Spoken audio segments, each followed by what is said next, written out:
Welcome student.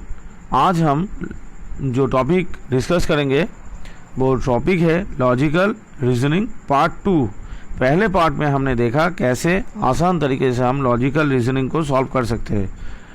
आज और एक एग्जांपल के थ्रू हम उसको दिखाएंगे कैसे हम उसको और भी आसान तरीके से सॉल्व कर सकते हैं। ठीक है, तो शुरू करते हैं आज का क्लास।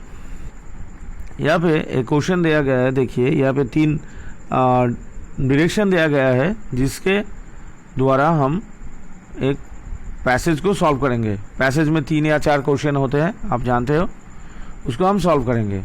तो देखिए यहाँ पे जो डायरेक्शन है वो कैसा है। A guest house has 6 room A, B, C, D, E and F. Among these, A and C can accommodate 2 person each and rest can accommodate only 1 each.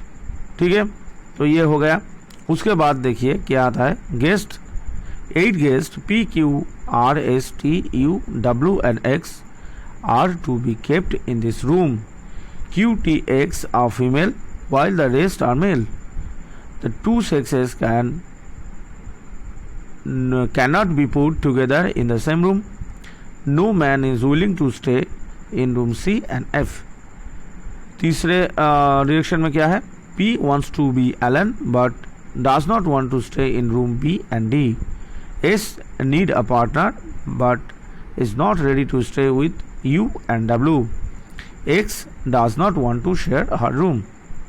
Okay, तो यहाँ पे क्या क्या हो गया। देखिए यहाँ पे तो प्रॉब्लम ये है, यह 6 रूम है, गेस्ट है जो है वो 8 नंबर ऑफ गेस्ट है, तो आपको ठहराना है 6 रूम में। इसमें से 2 रूम ऐसा है जिसमें 2 जन रह सकते हैं। तो हम डायरेक्शन को फॉलो करते हैं। देखिए डायरेक्शन को हम फॉलो करते हैं। देखिए पहला जो डायरेक्शन है कैसे कैसे हम देखते हैं। देखिए तो पहले में तो जो आ गया तो आ गया, पहले में तो कुछ हमें क्लू नहीं मिला। अब दूसरे वाले में क्या क्लू मिलता है। देखिए 8 गेस्ट है P, Q, R, S, T, U, W and X।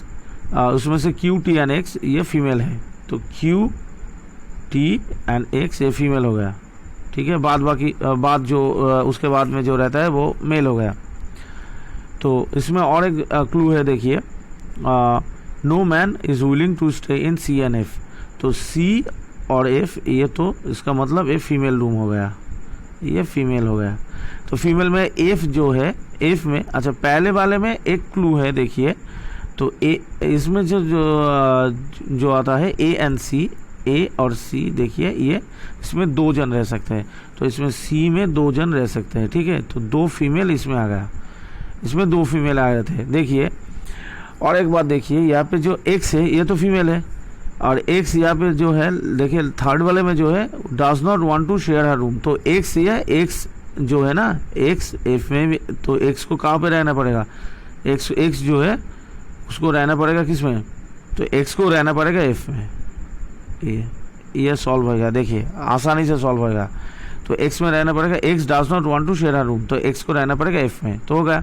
तो C और F का यहाँ पे एकोमोडेट हो गया। उसके बाद हम जाते हैं जो रेस्ट ऑफ द गेस्ट है वो किस में रहेंगे, इसको देखते हैं हम। ठीक है, तो इसमें क्या है,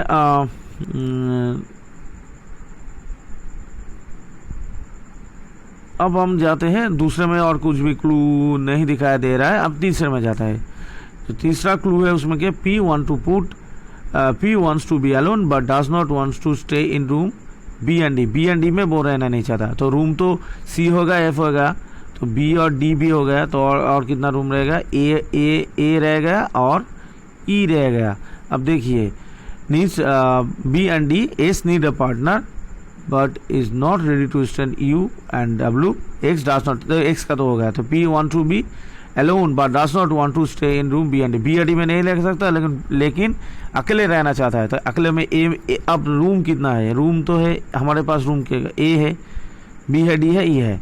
तो A में तो 2 जन रह सकते हैं, तो B D में नहीं, तो E हो गया। तो हमारा जो P है उसको E में रहना पड़ेगा। हो गया, देखिए 3 रूम हो गया, C हो गया, F हो गया, E हो गया। हो गया हमारे पास कौन कौन रूम है, B है, D है और A है। अब देखिए तो अब क्या आता है, अब S need a partner but does not ready to stay with U and W, U और डब्ल्यू के साथ एस नहीं रहना चाहता, तो एस को किसके साथ रहना पड़ेगा, एस को इसका मतलब आर के साथ रहना पड़ेगा, और 2 जन आ गए तो उसके किस रूम में रहना पड़ेगा, ए में रहना पड़ेगा। तो ए भी फिलअप हो गया, ए भी फिलअप होगा, और हमारे पास कौन कौन सा रूम है, बी और डी है। अब बी और डी में कौन कौन रहेंगे, तो हमारे पास 2 जन है, हमारे पास यू है और डब्ल्यू है, रूम भी 2 है, बी और डी सिंगल रूम है, तो यू और डब्ल्यू को रैंडमली किसी भी एक रूम में वो रह सकते हैं, ठीक है। तो हमारा सब रूम एकोमोडेट हो गया।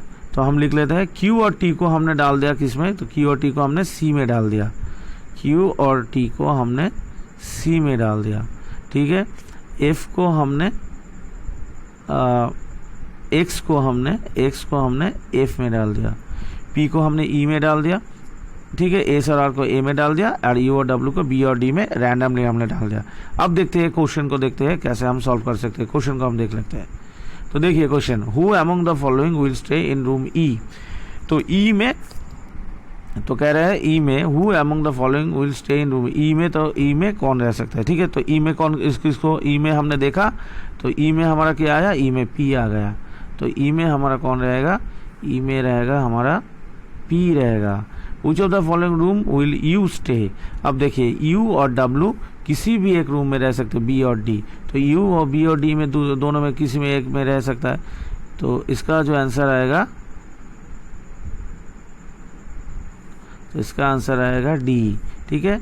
3 नंबर में क्या है, x will stay in which following room, x, तो एक्स को हमने किस में ठहरा दिया, एक्स में हमने ठहरा दिया किसको, ये तो हमारा हो गया एफ में, एफ में ठहरा दिया, ठीक है।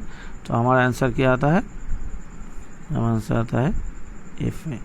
तो हमारा यहाँ पे आंसर क्या आता है, सी आता है पहले वाले में, दूसरे वाले में आता है डी, और तीसरे वाले में आता है हमारा बी। तो हमारा आंसर यही आता है, ठीक है।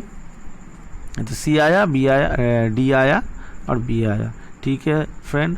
आपको अगर अच्छा लगे तो इस तरह से आप सॉल्व करेंगे, और नेक्स्ट क्लास में हम इससे भी आसान तरीके से और भी कुछ क्वेश्चन को सॉल्व करने की कोशिश करेंगे। धन्यवाद।